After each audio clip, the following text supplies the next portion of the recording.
Good morning সবাইকে বন্ধুরা, চলে এসেছি একটা নতুন ভিডিও নিয়ে। তো আজকে ভাবলাম যে দিনটা একটু ভালোই ওয়েদার করেছে, কালকে রাত্রে অনেক বৃষ্টি দিয়েছে। আর এখন তো বৃষ্টি দেওয়ার পরে ফুলকপিগুলি খাওয়া যায় না, কারণ যখন শীত শেষ হয়ে প্রথম বৃষ্টির পরে শুনেছি আগের থেকে যে ফুলকপির যে টেস্টটা সেটা নষ্ট হয়ে যায়। তো আমার মা যখন ফুলকপি খাওয়া যেত না, মানে ফুলকপির থেকে যখন আগের মানে শীতকালীন ফুলকপির যে স্বাদটা সেটা আর আসে না, যখন এই সময়টায় মা একটা ফুলকপি দিয়ে একটা রান্না করতেন আর কি, ফুলকপি দিয়ে। তো সেই রান্নাটাই আজকে আমি করব। তো ভাবছি করবোই যখন, আপনাদের সাথে শেয়ার করি।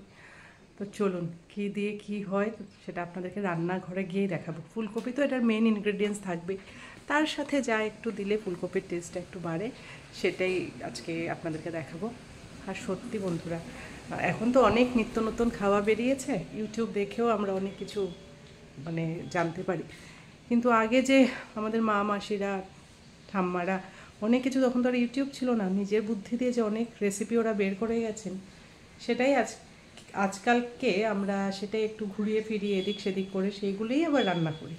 নামটা অন্যরকম হয়, একটু কী বলবো, মুখরোচক নাম থাকে সেগুলো।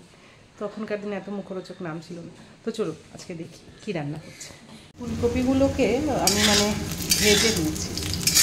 ফুলকপির থেকে এখন এরকম একটা যেন মানে গন্ধটা ঠিক ভালো লাগে না, তাই ফুলকপিগুলোকে একটু সেদ্ধ করে জল ফেলে ভেজে নিচ্ছি। এই দেখুন। তো এখন ক্যাপসিকামগুলোকে ভালো করে ভেজে নিচ্ছি, যেভাবে ফুলকপিটা ভেজেছিলাম।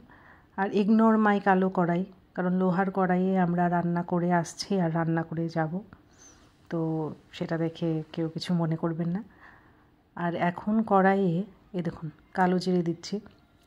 কালো জিরে দেওয়ার পরে কালো জিরেটা যখন একটু লাল লাল হয়ে যাবে, ভাজা হয়ে যাবে, তারপরে এটার মধ্যে আছে পেঁয়াজ, কাঁচা লঙ্কা, আদা, না আদা মনে হয় দেইনি, টমেটো, হ্যাঁ সব কিছু দিয়ে ভালো করে কষতে থাকবেন যত সময় পর্যন্ত না তেলটা ছাড়া ছাড়া হয়ে যাচ্ছে। আর এদিকে দেখুন শস্য বাটা, আর এটা হচ্ছে গিয়ে আপনার বাদাম বাটা।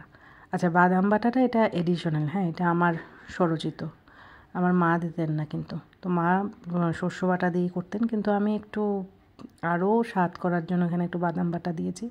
আর মোদ্দা কথা হলো কি, বাদামগুলো নষ্ট হয়ে যাচ্ছিলো, তার জন্য সেটাকে ভেজে পেটে দিচ্ছি আর কি, যাতে তাড়াতাড়ি শেষ হয়ে যায় বাদামগুলো। অনেক বাদামে আনা হয়েছিল, তো এগুলো তো সবসময় খাওয়া হচ্ছিলো না। আর দেখুন একদম ভাজা ভাজা হয়ে গেছে, কিন্তু বলতে বলতে আমার মুখে, যখন আমি ভয়েস ওভার দিচ্ছি, আমার মুখে থেকে মানে লোলা পড়ছে।